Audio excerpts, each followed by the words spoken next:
હવે વગર મોરલાઈ દૂધ નીકળવા દે. તો મિત્રો ભાઈઓને બહુ જ પેલી પગરે મારી છે એટલે બચારી બહુ જ. જય હનુમાન દાદા, જય શ્રી રામ.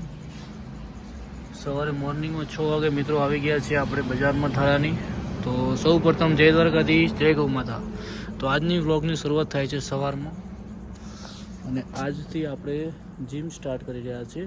તો એનો પણ વ્લોગ આવતો રહેશે. જય ગૌ માતા, જય ગોપાલ અને પહેલાં દર્શન દાદાના, જેથી આપણે જીમમાં સક્સેસ થઈએ. તો મિત્રો મળીએ આગળ જીમમાં અને તમે પણ બધા દાદાના દર્શન કરી લેજો. અને હવે અહીંયાથી આપણે રનિંગ ચાલુ કરશું. જય જય ગૌ માતા. તો મિત્રો ફાઇનલ જીમ પહોંચી ગયા છે દાદાના દર્શન કરી અને તમને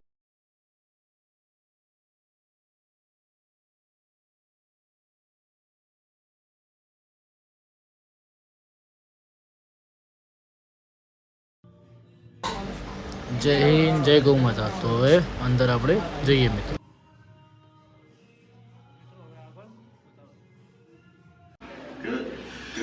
One thing you have to remember too is you want to be far enough away from the machine so that you have concentration on staff. જય ગૌ માતા. Being staff, it means you're not far enough away. You want concentration, so be far enough away. બનાસકાંઠાવાળાને કહેવાનું કે મેં મારી લાઈફમાં પહેલી વાર આવી જીમ જોઈ અને જીવનની અંદર પૈસા લેવા ચાલશે, બાકી તમારી ફિટનેસ બોડી ફિટ હશે ને તો તમારા પૈસા છે.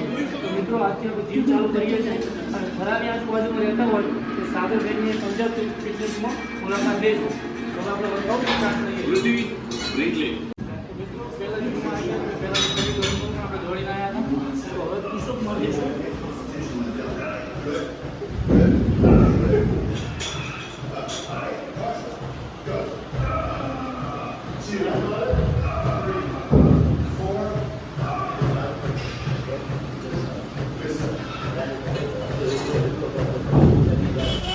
તો મિત્રો પુલઅપ્સ મારી દીધા છે, દંડ મારી દીધા છે અને હવે આપણે થાઈની કસરત માટે દેશી ભાષા મોટબેટ કહેવાય પણ આને થાઈ કહેવાય.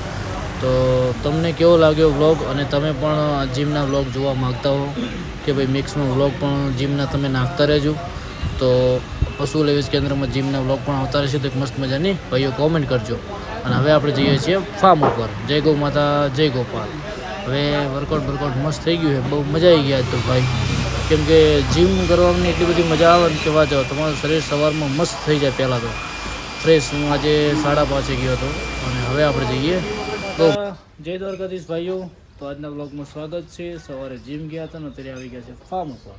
તો મિત્રો તમે જોઈ શકો છો આપણી ગાયો અત્યારે દોવાનું કામકાજ ચાલુ છે. પપ્પાએ એક ગાયને દોઈ નાખી છે અને હવે આપણે દોવાની છે પંખોડીને અને લાખી દૂધ ડાયરી છે કમ્પ્લીટ.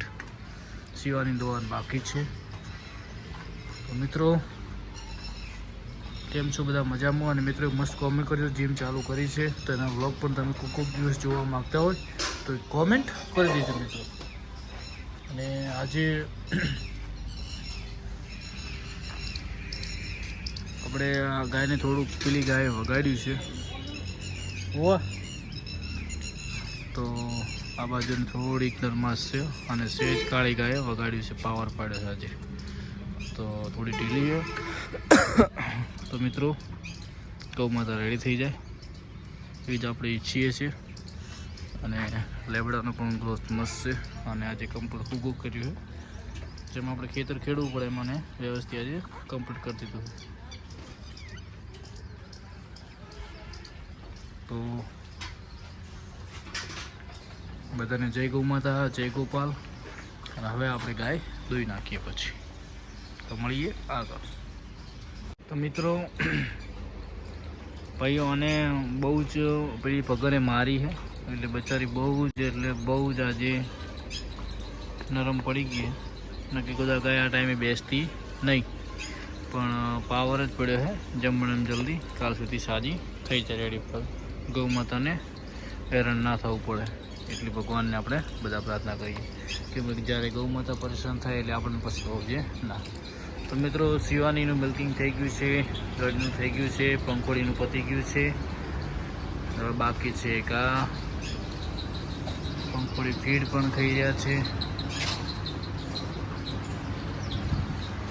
નાનો બાકી છે અને પપ્પાને દોઈ રહ્યા છે તંબુને. અને ભેંસ જો બેઠી છે.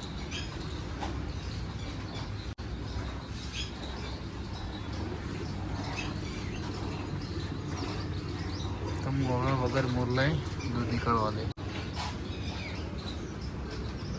લાખી દૂધ પીને બેહી ગયા કમ્પ્લીટ. તો ચલો ભાઈઓ ફાઇનલી બ્લોગને કરીએ સમાપ્ત. કાલે નવા બ્લોગમાં મળીશું. જય ગૌ માતા, જય ગોપાલ. ગૌ માતા તમને બધાને સુખી રાખે. મળીશું કાલના બ્લોગમાં.